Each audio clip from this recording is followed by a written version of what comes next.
The snow had started early that year, blanketing the roads days before Christmas Eve. Still, my father insisted on hosting the annual family gathering at his home, just like always, as if nothing in the world had changed. But everything had. It was the first Christmas without my mother. She passed that spring, quietly, without warning.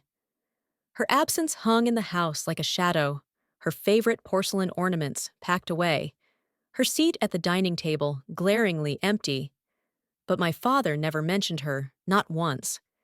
He'd replaced her soft decorations with sharp, metallic golds and blues. "New look for a new chapter," he'd said. My stomach turned when he said that. My son, Caleb, only 8, clung to my coat as we stepped through the front door. His wide eyes scanned the unfamiliar holiday setup. "Where's Grandma's snowman?" he whispered. I didn't know what to say. Dad stood in the center of the living room with a drink already in his hand. His second wife, Denise, polished and poised in her red velvet dress, fluttered around, greeting guests like the queen of suburbia. My cousin Bradley was already bragging to everyone about his new job in tech and how much he was crushing it. Same Bradley who used to cheat off me in high school. I smiled through it. That's what I always did. I smiled through it. Later, while everyone gathered near the tree for gifts, Dad cleared his throat and began his annual giving speech. "Now remember," he said with a smirk, "Christmas isn't just about receiving, it's about earning. The world doesn't hand you things, you take them." I knew what was coming. He had been dropping these kinds of lines all year, ever since I turned down his offer to get back on my feet by working for Bradley. I have a stable job. I freelance from home so I can be with Caleb. But to Dad, that wasn't success. That was laziness in disguise. When Caleb opened his gift, his little hands trembled with excitement. He tore off the silver wrapping paper and opened the iPhone box, eyes wide. Then his face crumpled. Inside was a scratched-up plastic toy phone. Not even new. I saw the buttons missing. Dad burst out laughing. "What? It's a phone," he said. "Maybe next year he'll earn a real one." Everyone chuckled, even Denise. But I didn't laugh. I didn't cry either. Instead, I quietly stood, walked over to the coat closet, and pulled out a small wrapped box I had hidden in my purse. I handed it to my father without saying a word. He hesitated, then peeled the paper back. His face changed instantly. He peeled back the last flap of wrapping paper like he expected another joke, another staged comeback. His mouth curled in amusement. That didn't last long. Inside was a single object, a thick yellowed envelope. He stared at it for a second, then looked up at me, his smirk now a strained, brittle line. I said nothing, just watched. He pulled out the folded document inside, and for a moment, the only sound in the room was the hum of the electric fireplace. Then he read the header, and his fingers tightened. Denise took a step closer. "What is it, honey?" He didn't answer. "Dad?" I asked finally. "Do you remember the cabin? The one in Vermont Mom loved?" Of course he remembered. It had been my mother's sanctuary, the small, worn-down log cabin her parents left her when they passed. She spent every summer there, painting, gardening, escaping from the way he made her feel like an inconvenience in her own home. After she died, I went there once. The door was padlocked. A "for sale" sign had been hammered into the ground. "What is this?" he asked, voice low. "That," I said, "is a cease and desist." I contacted the estate lawyer. Turns out the cabin wasn't in your name after all. It was held in a trust, for Caleb. Denise let out a sharp little gasp. My father's jaw clenched. "You tried to sell something that wasn't yours," I said softly. "You tried to erase her, and you tried to humiliate my son in the process." "Don't be dramatic," he snapped. But his voice had changed. The amusement was gone. The room had grown colder. "You humiliated yourself," I said. That cabin meant something, and you didn't care. Not when she was alive. Not after. He tossed the envelope onto the coffee table like it burned him. You think this makes you righteous? You were never around. Always running off. Always failing. Bradley, from the other side of the tree, cleared his throat, but said nothing. He wouldn't interfere. Not now. Not when there was real weight in the room. I left because you never let me breathe, I said. I worked. I raised Caleb. I took care of Mom when the chemo started eating her alive, and you were too busy schmoozing clients on the golf course. That landed. His eyes narrowed, but he didn't deny it. She wanted that cabin to stay in the family, I added. Not as a vacation spot for you and Denise, but as a piece of her. Something Caleb could remember her by. You don't get to touch it, ever again. The room was still. Denise picked up the envelope and flipped through the legal terms. So what? You went behind his back? To get revenge? I shook my head. Number I went to protect my son. Caleb, still seated on the floor beside his broken toy, looked up at me with confusion. He didn't understand all of it, but he could tell something important had shifted. I bent down, picked him up, and said, "We're going! Merry Christmas." No one stopped us as we walked out the front door. Not even Dad. Snow crunched under my boots as I carried Caleb to the car. His arms wrapped tightly around my neck, and his breath came in soft, confused puffs against my collar. "Are we in trouble?" he whispered. "No, sweetheart," I said, pressing a kiss to his temple. "We're just done pretending." He didn't ask anything else. He just rested his head on my shoulder, like he trusted that I would carry the weight of whatever had just happened. And I would. When we got home, the lights from the small tree I decorated with Caleb weeks ago flickered warmly in the window. I set him down, helped him out of his coat, and watched as he slowly walked to the living room and sat cross-legged in front of the presents, still waiting under our modest tree. "I don't care if I don't get a real phone," he said, not looking at me. "I just didn't want everyone laughing." My heart cracked open at the center. I knelt beside him. "You didn't deserve that, not even close." He nodded slowly, still not making eye contact. I let him open a small gift early, a digital camera, kid-sized, but real. I had bought it weeks ago, remembering how he'd taken photos of birds on our last hike. His face lit up, and for a moment, I saw joy again. After I tucked him in, I sat at the kitchen table, lit only by the soft buzz of the stove light, and pulled out the file I hadn't dared show anyone, even at the party. A letter from my mother, dated 3 months before her passing. If you're reading this, it means he tried to sell it. She knew. She had written everything out. How she'd moved the deed into a trust for Caleb. How she suspected my father would try to liquidate anything sentimental for his own gain. "I want him to have a place untouched by that man's greed," she wrote. "I want him to feel safe somewhere." I didn't cry when she died. I didn't cry when I found the cabin locked up. But I cried then.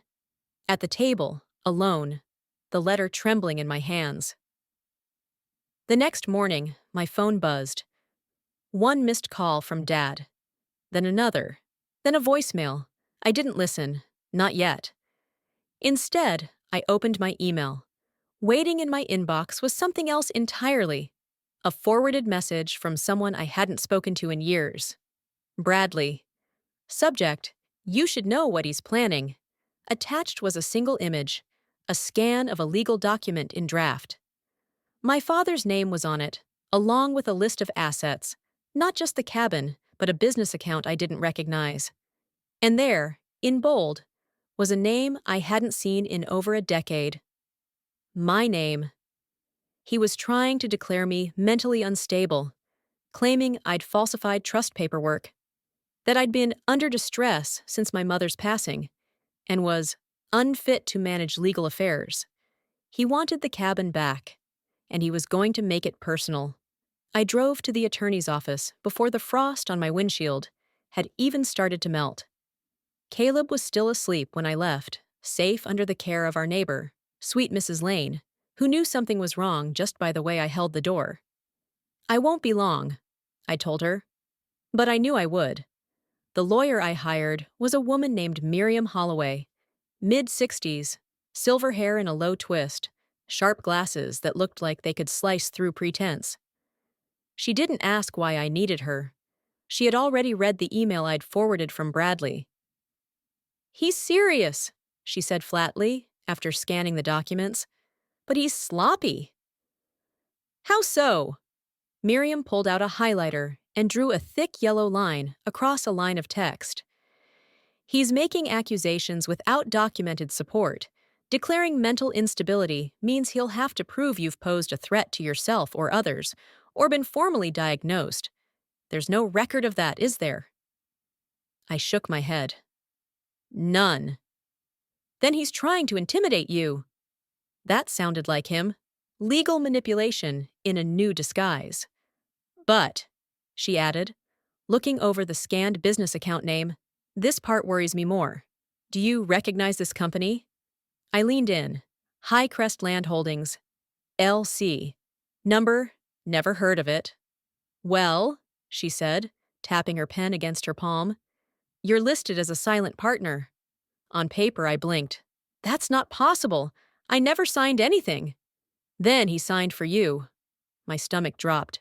She slid over a copy of the digital signature. A scribble I didn't recognize. My name had been printed, my address attached, but I had never authorized any of it. "He's been using you as a cover," Miriam said. "Possibly for years. We'll need to subpoena bank records, get your name removed from anything linked to this LLC before he tries to drag you into debt with him." My phone buzzed again. Another voicemail from Dad. I still didn't listen.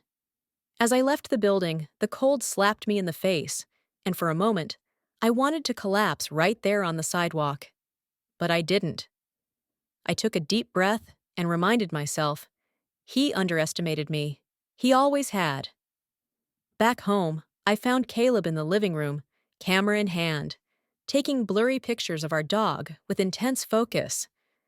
When he saw me, he smiled, and I swore I saw a flicker of my mother in that smile. "I took one of the snow falling," he said, rushing over to show me. I knelt beside him, studying the photo. It was overexposed and crooked, but it was beautiful. Later that evening, I finally opened one of the voicemails. "Don't make this uglier than it has to be," my father's voice rasped. "You don't know what you're dealing with. That lawyer of yours doesn't scare me." Click. He didn't realize something very important. I wasn't trying to scare him. I was preparing to expose him. 3 days after the voicemail, Miriam secured a preliminary injunction to halt any further transfer or sale of the cabin. The court order was signed without contest, for now. That gave us breathing room, but not much. High Crest Land Holdings LLC had a registered mailing address in Delaware, but Miriam traced financial activity tied to a property manager in upstate New York. We compiled records from the Secretary of State's office, revealing the company held 5 rural parcels, 2 of them purchased in the past 18 months.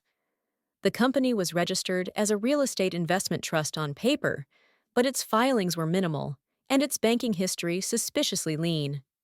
"We're dealing with either money laundering," Miriam said, "or a shell company for asset diversion." When I pressed her on what that meant in practical terms, she explained, "If my name was tied to the company, I could be held liable in any civil investigation. That included back taxes or debt settlements, unless I proved identity theft or forgery." To that end, Miriam submitted a formal affidavit contesting my signature and requested a forensic analysis of all documents linking me to Highcrest. If we could establish the forgery, not only could I be cleared, my father could face criminal penalties. Bradley sent another email. A single sentence. "You don't know the half of it," I replied. "Then tell me the rest." His response came an hour later. He asked to meet in person, but not at his house. Too many ears. Instead, we met at a small diner 30 minutes outside the city. Bradley arrived late, wearing sunglasses despite the snow. "He's going to bury you if he can," he said after the waitress poured coffee. "He's desperate. That company? It's not just a shell. He's been moving money through it. Retirement funds, inheritance, even your mother's life insurance." I blinked. "That was supposed to go to Caleb." Bradley nodded. "Didn't. He rerouted the payout to a Highcrest account 2 weeks after the funeral." I sat back, stunned. Bradley pulled a flash drive from his coat. "This has everything I could get. Emails, account numbers, internal memos. I didn't know what he was doing at first. I thought I was helping him manage old investments. But I started reading more closely when he asked me to sign off on a power of attorney form in your name. That's when I backed out." I took the drive with shaking hands. "I should have said something sooner," he said quietly. "Why didn't you?" He paused. "Because he had something on me. Still might." I didn't press. Not yet. Back at home, I plugged in the drive. Dozens of PDFs loaded on screen. One folder was labeled Insurance Redirected. Another, JBR Holdings Shadow. It wasn't just Highcrest. He had at least 2 more companies operating in silence. And I was about to turn the volume all the way up. By the time Miriam finished reviewing the contents of the flash drive, she had scheduled meetings with 2 separate financial crime units, one at the state level, another at the Department of Justice. "We're not just looking at inheritance theft anymore," she said, her voice grim. "This is crossing into federal wire fraud." The life insurance file showed the transfer trail. My mother's policy, valued at over $200,000, was initially directed to me as the sole beneficiary. But a change had been submitted 5 days before her death, listing Highcrest Land Holdings, LLC, as the recipient. The signature? Mine. Again, forged. Miriam ordered a handwriting specialist immediately. "This will not hold in court," she said, "but we need to file for restitution and freeze any related accounts. Now." We submitted formal petitions to the court. The judge approved emergency freezing orders on Highcrest and JBR Holdings accounts, pending investigation. The damage, though, had already begun to ripple. That night, I found a man in a parked car outside my house. He wasn't doing anything, just sitting there, watching. I called the police, but by the time they arrived, he was gone.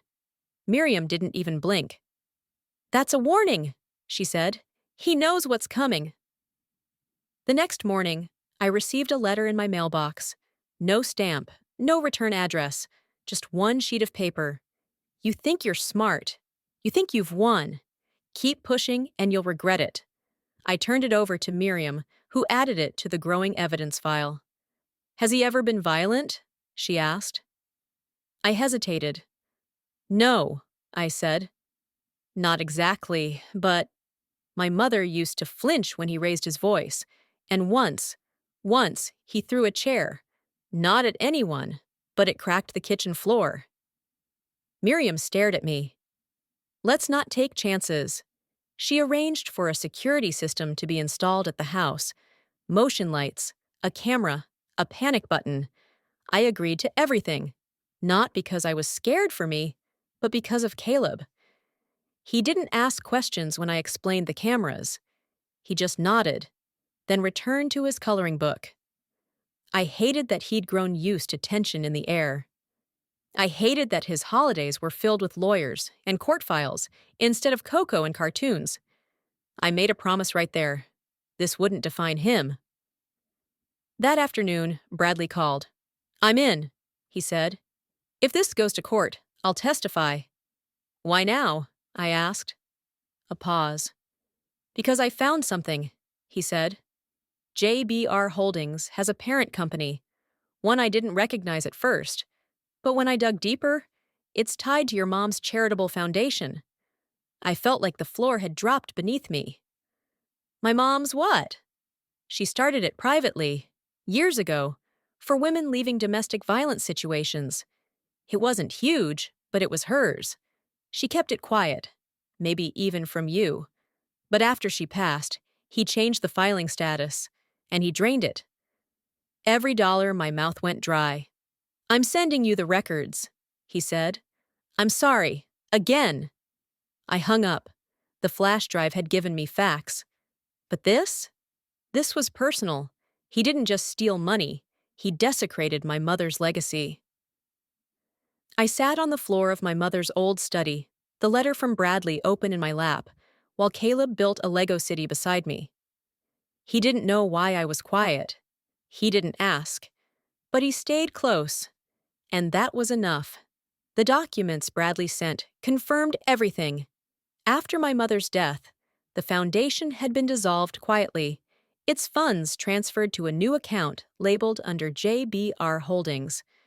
The charitable mission, her mission, was erased from public record. He had scrubbed her, and I wasn't going to let that stand. Miriam filed for emergency recovery of charitable assets through the probate court. She called in a specialist from a nonprofit law group who agreed to help pro bono. They're furious, she said. This isn't just financial misconduct. It's legacy theft. Judges don't like that. I spent the next several days preparing a formal statement. I described my mother's intent, her quiet work with shelters, and the women who stayed at the cabin in the summer while my father traveled for business. I reached out to two of those women. I found them through old letters Mom had saved. One agreed to testify. The other sent a signed letter of support. It felt like breathing air I hadn't felt in years. Meanwhile, Caleb stayed with Mrs. Lane when I had meetings or court prep. He was adjusting, but every once in a while, he would ask, "When can we go to Grandma's cabin again?" "Soon," I always said. "Very soon." On the Friday before the scheduled hearing, I received a message from an unknown number. "You should have stayed quiet. You're not ready for what's next." I showed it to Miriam. She passed it on to the investigator handling our case. That same night, Bradley called me in a panic. "He's threatening to go after me," he said. "Says if I take the stand, he'll release records that make it look like I've falsified the tax documents. He'll ruin me." "Did you falsify anything?" I asked. "No," he said. "But I approved things I didn't understand. He gave me spreadsheets and asked me to sign reports. If someone looks at it wrong, it'll seem like I was in on it." "You were in it," I said gently, "but now you're trying to fix it. That counts." "I'll still testify," he said after a pause, "even if it wrecks me." That night, I didn't sleep. I lay awake listening to the wind batter the windows, trying to imagine how my mother felt when she realized the man she built a life with had planned to dismantle everything she stood for. And yet she still found a way to protect me. To protect Caleb. The next morning, Miriam called with news. "The handwriting analysis came in," she said, "and it's conclusive. The signatures on every financial document, every power of attorney, every change of beneficiary. None of them match your real handwriting." She paused. "They were done by someone who has been copying your style for years." I knew exactly what that meant. He had studied me, watched me, practiced, maybe even taken notes. It wasn't just fraud, it was obsession, control, a belief that he could play God with my name, and that belief was about to meet a courtroom. The courthouse was quiet the morning of the hearing, like the calm before a storm. I stood outside the entrance with Miriam and Bradley, the wind biting through my wool coat, my hands cold but steady. Bradley looked pale, but he showed up. That alone meant something. Inside, the courtroom buzzed with soft murmurs. My father sat on the opposite bench, flanked by two attorneys in slick gray suits. He didn't look at me. Denise wasn't with him. Whether by choice or shame, I didn't know. The judge, a middle-aged woman with tired eyes and no patience for dramatics, opened the session with a blunt tone. We're here today to examine allegations of financial fraud, estate misconduct, and forged legal documents. I breathed in, held it, and exhaled slowly. Miriam began with precision. She walked the judge through the cease and desist, the trust documentation for the cabin, and the life insurance transfer trail. Each piece was presented without flair, just undeniable fact. Then came the handwriting expert, a gray-haired man in thick glasses, who calmly stated that none of the signatures submitted as the petitioner's daughters matched her authenticated handwriting samples. He had prepared a visual side-by-side display. The courtroom went quiet as the judge examined the comparison. My father's attorneys objected, citing emotional bias and lack of relevance. The judge shut them down. Forgery is always relevant. Then Bradley was called. He took the stand with trembling fingers but a steady voice. He testified that he had unknowingly helped move funds between shell companies at his uncle's direction, under the impression they were investment assets. "And when did you realize they weren't?" Miriam asked. "When he asked me to sign a power of attorney document using her name," Bradley said, pointing toward me. "And when I saw the payout for her mother's life insurance wasn't going to her or her son, but into Highcrest." He paused. "I knew then it was wrong."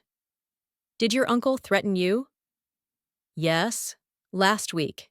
He said if I testified, he'd release false records that made it look like I had committed tax fraud."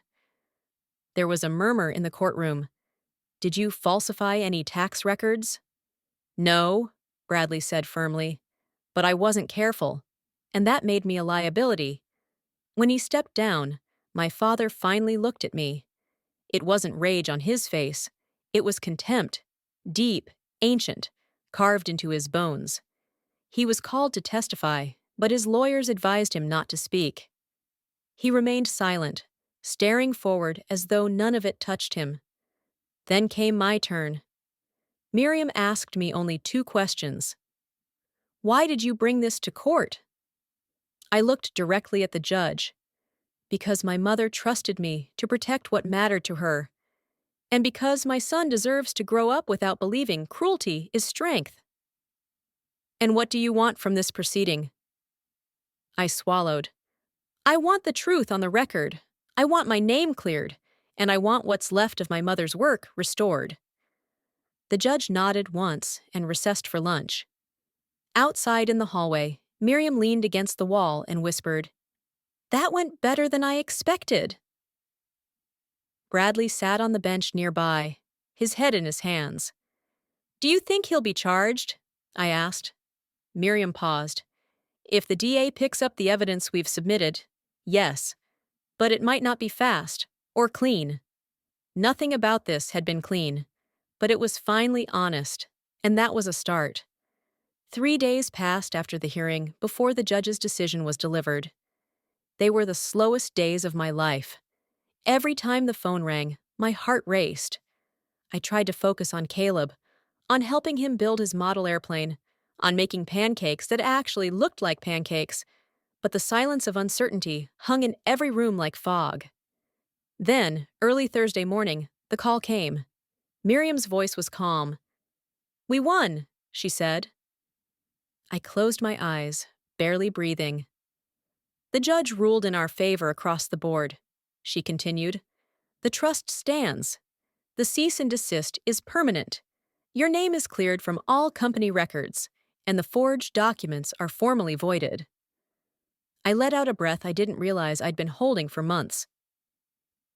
"And the foundation?" I asked. "We've been given court approval to begin recovery proceedings. It'll take time, but we can rebuild it, under your name if you wish." Tears welled up, not out of sadness, out of sheer aching relief. "What about my father?" I asked. There was a pause. The judge referred the evidence packet to the district attorney's office. It's up to them now, but I wouldn't be surprised if charges come soon. Later that afternoon, I picked Caleb up from school. He ran to me with paint on his shirt and a crooked grin on his face. "We made picture frames!" he said proudly. Mine's for Grandma. Can we take it to the cabin next time? I knelt beside him. Yes, baby, we absolutely can. And I meant it. A week after the ruling, I returned to the cabin for the first time in nearly 2 years. Snow blanketed the roof, just as it had the last time I was there. But this time, it felt different. It didn't feel like a place frozen in memory. It felt like a place waiting to breathe again. Caleb ran ahead, his little boots crunching through the path we once used to gather firewood. He stopped just outside the door and waited for me to catch up. I held the key in my hand for a long moment, before sliding it into the lock. The door creaked open. It still smelled faintly of lavender and cedar. My mother's favorite combination. The old quilt was still draped over the rocking chair by the fireplace. A photo of her, in that wide-brimmed sun hat she always wore while gardening, hung crookedly on the wall. We didn't speak for a while. Caleb explored. I stood in silence. And then, with slow, deliberate steps, I walked over to the bookshelf and found the thick leather journal my mother used to keep. Her handwriting filled the pages. Reminders, dreams, hopes. There were lists of names, women she had helped. Tucked inside one page was a pressed flower, brittle but still golden. She never stopped caring. Later, we lit a fire and made cocoa the way she used to. Too much cinnamon, not enough sugar. Caleb sipped his with a wrinkled nose and a smile. Can we stay here next Christmas? He asked. I pulled him close. We'll make that our tradition. 2 days later, Miriam called. The DA is moving forward. Your father's being formally investigated. Financial crimes, forgery, insurance fraud. It's going to be a long list. I didn't smile. I didn't gloat. I just said, thank you. We hung up, and I stood alone on the porch, watching snow fall gently through the trees. There were no speeches, no dramatic endings. Just quiet, the kind my mother would have loved. That evening, I opened a new notebook and wrote down the names of the first 3 women who would receive support from the foundation we were rebuilding. Each of them would get a small grant, enough to start fresh, to breathe again. I signed my name at the bottom, and for the first time in a very long time, it felt like mine.